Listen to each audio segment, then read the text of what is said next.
ನಾಡಿನ ಜನತೆಗೆ ನಮಸ್ಕಾರ. ನಾನು ಭಾರತೀಯರ ಸೇವಾ ಸಮಿತಿ ರಾಷ್ಟ್ರೀಯ ಅಧ್ಯಕ್ಷರು ರಾಮಚಂದ್ರ ಹೂಡಿ ಚಿನ್ನಿ. ಇವತ್ತು ವಿಷಯ ಏನು ಅಂದರೆ, ನಮ್ಮ ದೇಶ ಕಂಡಂತೆ ರಾಜ್ಯ ಕಂಡಂತೆ ಇಡೀ ನಮ್ಮ ಭಾರತ ಇತಿಹಾಸವನ್ನು ಬದಲಿಸಿದಂತಹ ಮಹಾನ್ ದೇವರು ಸಂತೋಷ್ ಹೆಗಡೆ ಸಾಹೇಬರು. ಭ್ರಷ್ಟಾಚಾರ ಎಲ್ಲಿದೆ ಅಲ್ಲಿ ಸಂತೋಷ್ ಹೆಗಡೆ ಸಾಹೇಬರ ಹೆಸರು ಕೇಳಿದ ತಕ್ಷಣ ಅಲ್ಲಿ ಭ್ರಷ್ಟಾಚಾರ ನಿರ್ಮೂಲನೆ ಆಗುವಂಥ ಪರಿಸ್ಥಿತಿಯನ್ನು ಇಡೀ ದೇಶದಲ್ಲಿ ತಂದಂಥ ಮಹಾನ್ ದೇವರು ಮಾನ್ಯ ಸಂತೋಷ್ ಹೆಗಡೆ ಸಾಹೇಬರು, ಲೋಕಾಯುಕ್ತ ಅಧಿಕಾರಿಗಳು, ಜೊತೆಗೆ ಮಾನ್ಯ ಸುಪ್ರೀಂ ಕೋರ್ಟ್ ನ್ಯಾಯಾಧೀಶರು ಮಾಜಿ. ಇವತ್ತು ಅವರ ಮೇಲೆ ಕೆಲವು ಅಪಪ್ರಚಾರಗಳು ಕೇಳ್ಪಡ್ತಾ ಇದ್ದೀವಿ, ನೋಡ್ತಾ ಇದ್ದೀವಿ ಸೋಷಿಯಲ್ ಮೀಡಿಯಾದಲ್ಲಿ. ಯಾವುದೋ ಒಂದು ಯೂಟ್ಯೂಬ್ ಚಾನಲ್ಲು ಒಂದು ಅಪಪ್ರಚಾರಗಳನ್ನು ನಾವು ಇವತ್ತು ನೋಡ್ತಾ ಇದ್ದೀವಿ. ನಿಜವಾಗ್ಲೂ ತುಂಬ ನೋವಾಗುವಂಥ ಕೆಲಸ ಆಗ್ತಾಯಿದೆ. ಯಾಕೆಂದರೆ ಅವರು ಪ್ರತಿಯೊಂದು ವೇದಿಕೆಯಲ್ಲಿ ಹೇಳ್ತಾ ಇರ್ತಾರೆ. ಇವತ್ತು ಯಾರೋ ಒಬ್ಬ ವ್ಯಕ್ತಿ ಒಂದು ಕಾರ್ಯಕ್ರಮಕ್ಕೆ ಗೆಸ್ಟಾಗಿ ಬಂದಿರ್ತಾರೆ. ಅವ್ರು ಯಾವುದು ಎತ್ತ ಅಂತ ಗೊತ್ತಿರಲ್ಲ, ಅವ್ರಿಗೆ ಆ ವ್ಯಕ್ತಿ ಬಗ್ಗೆ ಗೊತ್ತಿರಲ್ಲ, ಇಲ್ಲ ಅವ್ರು ಬರ್ತಾರೆ ಅಂತ ಅವ್ರಿಗೆ ಗೊತ್ತಿತ್ತೋ ಇಲ್ವೋ ಗೊತ್ತಿಲ್ಲ. ಅವ್ರ ಕಾರ್ಯಕ್ರಮಕ್ಕೆ ಇನ್ವೈಟ್ ಮಾಡಿರ್ತಾರೆ, ಇವ್ರಿಗೊಂದು ಸನ್ಮಾನ ಮಾಡಿ ಅಂತ ಹೇಳ್ತಾರೆ. ಅವರು ಎಲ್ರಿಗೂ ಮಾಡ್ದಂಗೆ ಅವ್ರಿಗೆ ಸನ್ಮಾನ ಮಾಡಿದ್ದಾರೆ, ಅವ್ರು ಗೆಸ್ಟಾಗಿ ಹೋಗಿದ್ದಾರೆ ಅಷ್ಟೇ. ಅವರೇ ಏನೋ ಕರ್ಕೊಂಡೋಗಿ ಕೈ ಹಿಡ್ದು ಕರ್ಕೊಬಂದು, ನೀನು ಕೆಟ್ಟದ್ದು ಮಾಡಿದ್ಯಾ, ನೀನು ಜೈಲಿಗೆ ಹೋಗಿ ಬಂದಿದ್ಯಾ, ನಿನಗೆ ನಾನು ಸನ್ಮಾನ ಮಾಡ್ತೀನಿ ಬಾ ಅಂತ ಏನಾದರೂ ಕರ್ಕೊಬಂದಿದ್ರೆ ಅವ್ರು ತಪ್ಪು ಅಂತ ಇಲ್ಲ, ಅವ್ರು ಹೇಳಿದ್ದು ಸರಿ ಆಗುತ್ತೆ. ಇಲ್ಲಿ ಕಂಡುಬರ್ತಾ ಇರೋದು, ಸಾಹೇಬರು ಮಂಗಳೂರಿನ ಒಂದು ಕಾರ್ಯಕ್ರಮಕ್ಕೆ ಸಂತೋಷ್ ಹೆಗಡೆ ಸಾಹೇಬರು ಹೋಗಿರ್ತಾರೆ. ಆ ಕಾರ್ಯಕ್ರಮದಲ್ಲಿ ಎಲ್ರಿಗೂ ಮಾಡ್ದಂಗೆ, ಅವರು ಗಣ್ಯರು ಅಂತ ಎಲ್ರಿಗೂ ಮಾಡ್ದಂಗೆ ಅವ್ರಿಗೂ ಯಾರೋ ಪುನೀತ್ ಕೆರೆಹಳ್ಳಿ ಅನ್ನೋರಿಗೆ ಒಂದು ಸನ್ಮಾನ ಮಾಡಿರೋದನ್ನು ನೋಡಿ ಅದನ್ನು ಅಪಪ್ರಚಾರ ರೀತಿಯಲ್ಲಿ ಅವ್ರು ಮಾಡಿರೋದು ಏನೋ ದೇಶದ್ರೋಹ ಕೆಲಸ, ಅವರು ಏನೋ ದೊಡ್ಡ ತಪ್ಪು ಮಾಡ್ದಂಗೆ ಅವ್ರನ್ನ ತೋರಿಸ್ತಾ ಇರೋದು ಬಹಳ ನಮಗೆ ನೋವು ಆಗುವಂಥ ಸಂಗತಿಯಾಗಿದೆ. ಯಾಕೆಂದರೆ ಸತತವಾಗಿ ನಾವು 20 ವರ್ಷಗಳಿಂದ 15-20 ವರ್ಷಗಳಿಂದ ಸಂತೋಷ್ ಹೆಗಡೆ ಸಾಹೇಬರ ವಿಚಾರಗಳಲ್ಲಿ ನಾವು ಎಲ್ಲ ಅವರು ಸುಮಾರು 500-600 ಶಾಲಾ ಕಾಲೇಜುಗಳಲ್ಲಿ ವಿಚಾರ ಸಂಕಿರಣಗಳಲ್ಲಿ ಜೊತೆಯಲ್ಲಿ ಭಾಗಿಯಾಗಿದ್ದೀವಿ ನಾವು. ಅವರು ಯಾವತ್ತೂ ಸಹ ಕೆಟ್ಟದ್ದೇ ಅಂತ ಹೇಳ್ತಾರೆ, ಒಳ್ಳೆಯದನ್ನೇ ಅಂತ ಹೇಳ್ತಾರೆ. ಇಲ್ಲ ಅಂದಿದ್ರೆ ಅವರು ಇವತ್ತು ಈ ಒಂದು ಪ್ರಾಮಾಣಿಕವಾಗಿ ರಾಜ್ಯದಲ್ಲಿ ಅವರು ಹೆಸರು ಗಳಿಸೋದಕ್ಕೆ ಆಗ್ತಾ ಇರಲಿಲ್ಲ. ಅಂಥ ಒಳ್ಳೆಯ ವ್ಯಕ್ತಿಯ ಹೆಸರನ್ನು ಇವತ್ತು ಮಸಿ ಬಳಿಯುವಂಥ ಕೆಲಸ ನಮ್ಮ ರಾಜ್ಯದಲ್ಲಿ ನಡೀತಾ ಇದೆ. ಸ್ನೇಹಿತರೆ, ನಾನು ಹೇಳೋದಿಷ್ಟೇ, ಸರಿಯಾಗಿ ಕೇಳಿ ಅದನ್ನು, ಆ ಪದಗಳನ್ನು, ಅವರು ಆಡುವಂಥ ಪದಗಳು ಯಾವ ರೀತಿ ಇದೆ ಅನ್ನೋದನ್ನು ಸರಿಯಾಗಿ ಪರಿಶೀಲನೆ ಮಾಡಿ ತಾವು ಸರಿಯಾದ ರೀತಿಯಲ್ಲಿ ಕೇಳಿಕೊಂಡು ಅದನ್ನು ತಾವು ಪ್ರಚಾರ ಕೊಡಿ. ಅವ್ರು ಏನು ಹೇಳ್ತಾರೆ ಅಂದರೆ, ಪ್ರತಿಯೊಂದು ವೇದಿಕೆಯಲ್ಲಿ ಜೈಲು ಒಳಗಡೆ ಅಪರಾಧಿಯಾಗಿ ಜೈಲು ಒಳಗಡೆಯಿಂದ ಅವರು ಬಿಡುಗಡೆ ಹೊರಗಡೆ ಬರುವಾಗ, ಜೈಲಿನ ಗೇಟಿನಿಂದ ಹೊರಗಡೆ ಬರುವಾಗ ಅವ್ರಿಗೆ ಸನ್ಮಾನಿಸಿ ಗೌರವಿಸಿ ಅವ್ರನ್ನ ಹಾರ ಹಾಕಿ ಸನ್ಮಾನಿಸ್ತಾರೆ. ಅದು ತಪ್ಪು ಅಂತ ಹೇಳಿದ್ದಾರೆ. ಅರ್ಥ ಆಯ್ತಾ? ನೇರವಾಗಿ ಕೇಳಿ ತಾವು. ಯಾರು ಇವಾಗ ಒಂದು ದೇವಸ್ಥಾನಕ್ಕೆ ಹೋಗ್ತೀವಿ, ಉದಾಹರಣೆ ಕೊಡ್ತೀವಿ, ಒಂದು ಸಂತೋಷ್ ಹೆಗಡೆ ಸಾಹೇಬರು ಒಂದು ದೇವಸ್ಥಾನದಲ್ಲಿದ್ದಾರೆ. ಇವತ್ತು ನಮ್ಮ ದೇಶದಲ್ಲಿ, ನಮ್ಮ ರಾಜ್ಯದಲ್ಲಿ ಒಬ್ಬರು ಆ ದೇವರ ಸ್ಥಾನದಲ್ಲಿದ್ದಾರೆ ಅವರು. ಈಗ ದೇವಸ್ಥಾನಕ್ಕೆ ಎಂಥವರು ಹೋಗ್ತಾರೆ, ಕೆಟ್ಟದ್ದು ಮಾಡಿರೋರು ಹೋಗಿರ್ತಾರೆ, ಒಳ್ಳೇದು ಮಾಡಿರೋರು ಹೋಗಿರ್ತಾರೆ, ಕಳ್ಳರು ಹೋಗಿರ್ತಾರೆ, ಕದಿಮರು ಹೋಗಿರ್ತಾರೆ, ಒಳ್ಳೆಯವರು ಹೋಗಿರ್ತಾರೆ, ಕೆಟ್ಟವರು ಹೋಗಿರ್ತಾರೆ. ದೇವರು ಇಂಥವ್ರಿಗೆ ಆಶೀರ್ವಾದ ಕೊಡಬಾರ್ದು ಅನ್ನೋದು ದೇವ್ರು ತೀರ್ಮಾನ ಮಾಡಿರ್ತಾವೆ. ಒಂದು ಹಂಗಂತ ಹೇಳ್ಬಿಟ್ಟು ನೀನು ಅವರು ಯಾರು ಜೈಲಿಗೆ ಇವತ್ತೇ ಹೋಗಿ ಬಂದಿದ್ಯಾ, ನೀನು ಬಾ ನಾನು ಸನ್ಮಾನ ಮಾಡ್ತೀನಿ ವೇದಿಕೆಯಲ್ಲಿ ಅಂತ ಏನಾದರೂ ಕರ್ಕೊಬಂದಿದ್ರಾ? ಇದನ್ನು ಯಾಕೆ ಸುಮ್ಮನೆ ಅಪಪ್ರಚಾರ ಮಾಡಿಕೊಂಡು ಸಂತೋಷ್ ಹೆಗಡೆ ಸಾಹೇಬರ ಹೆಸರನ್ನು ಹಾಳು ಮಾಡುವಂಥ ಕೆಲಸ ಮಾಡ್ತೀರಾ? ಇದಕ್ಕೂ ಮುಂಚೆ ಸಾಲುಮರ ತಿಮ್ಮಕ್ಕ ಅವ್ರನ್ನೂ ಸುಮ್ಮನೆ ಪಾಪ ಅವರು ಯಾರು ಶಾಪ ತಗಲ್ತೋ, ಯಾರು ಆ ಥರ ಸುಳ್ಳು ಸ್ಟೇಟ್ಮೆಂಟ್ ಕೊಡ್ತಾಯಿದ್ರು, ಆ ಅಮ್ಮನೂ ಹಂಗೆ ತೀರ್ಕೊಂಬಿಟ್ರು.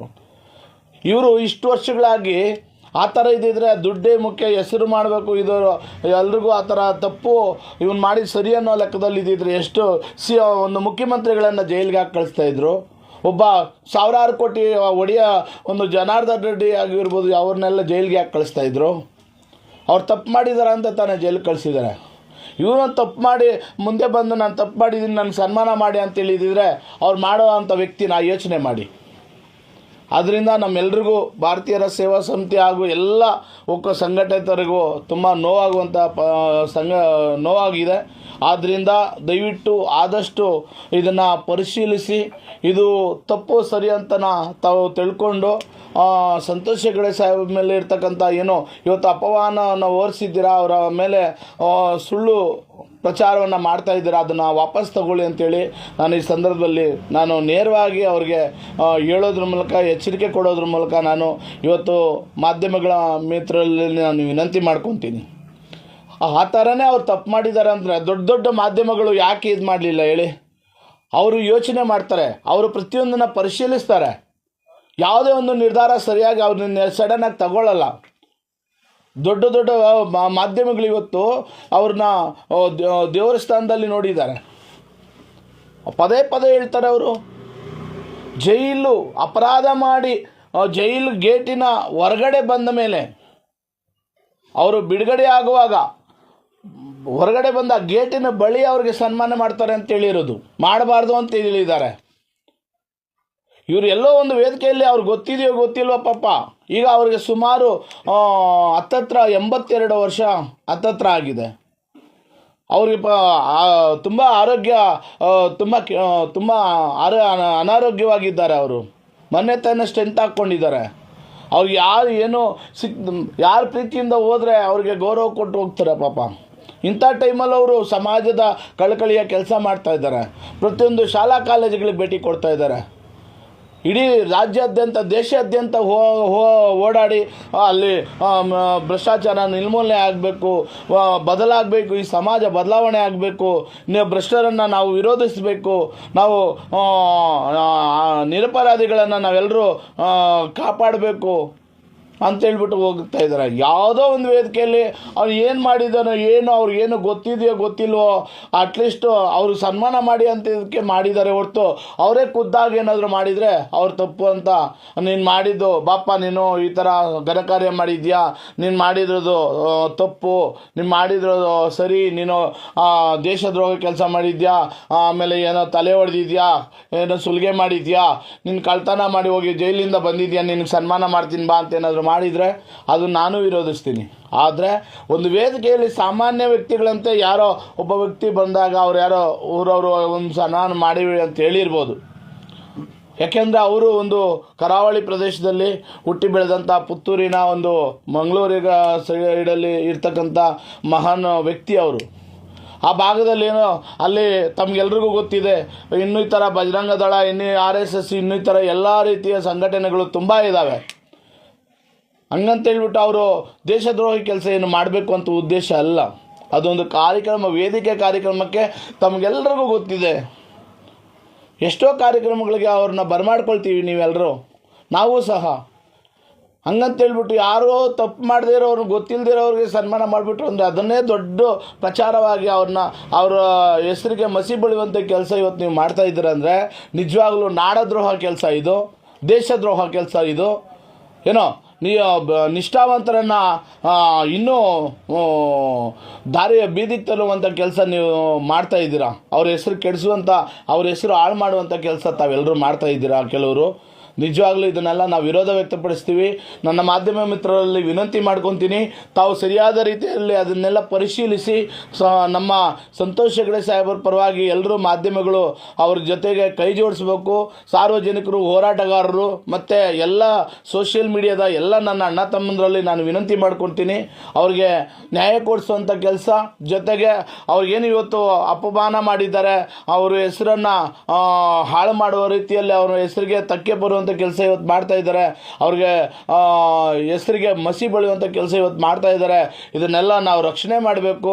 ಯಾಕೆಂದರೆ ಇವತ್ತು ನಾವೆಲ್ಲರೂ ಬಡವರು ನೆಮ್ಮದಿಯಾಗಿ ಬದುಕ್ತಾ ಇದ್ದೀವಿ. ಯಾವುದೇ ಒಂದು ಭ್ರಷ್ಟಾಚಾರ ಇಲ್ದಿರ, ಯಾವುದೇ ಒಂದು ಅಧಿಕಾರಿಗಳು ಭಯ ಪಡ್ತಾರೆ ಅಂದರೆ ಒಂದು ಇಲಾಖೆಗಳಲ್ಲಿ, ಪೊಲೀಸ್ ಇಲಾಖೆ ಆಗ್ಬೋದು, ಪ್ರತಿಯೊಂದು ಸರ್ಕಾರಿ ಅಧಿಕಾರಿಗಳಾಗ್ಬೋದು, ಎಲ್ಲರೂ ಸಹ ರಾಜಕಾರಣಿಗಳಿಂದ ಇವತ್ತು ಏನಾದರೂ ಭ್ರಷ್ಟಾಚಾರದಿಂದ ಭಯ ಪಡ್ತಾ ಇದ್ದಾರೆ ಅಂದರೆ ಅದು ಒಂದು ಕಡಿವಾಣ ಹಾಕಿದಂಥ ಏಕೈಕ ಮಹಾನ್ ದೇವರು ನಮ್ಮ ಸಂತೋಷ್ ಹೆಗಡೆ ಸಾಹೇಬರು. ದಯವಿಟ್ಟು ನಾನು ಎಲ್ಲರಲ್ಲೂ ವಿನಂತಿ ಮಾಡ್ಕೊತೀನಿ, ಇಂಥ ಒಂದು ಅಪಪ್ರಚಾರ ಮಾಡುವುದನ್ನು ನಿಲ್ಲಿಸಿ ಅವರನ್ನು ಸರಿಯಾದ ರೀತಿಯಲ್ಲಿ ತಾವು ಪರಿಶೀಲಿಸಿ ಆಮೇಲೆ ನೀವು ನಿರ್ಧಾರಗಳು ತಗೊಳ್ಳಿ ಅಂತೇಳಿ ತಮ್ಮಲ್ಲಿ ವಿನಂತಿ ಮಾಡ್ಕೊತೀನಿ.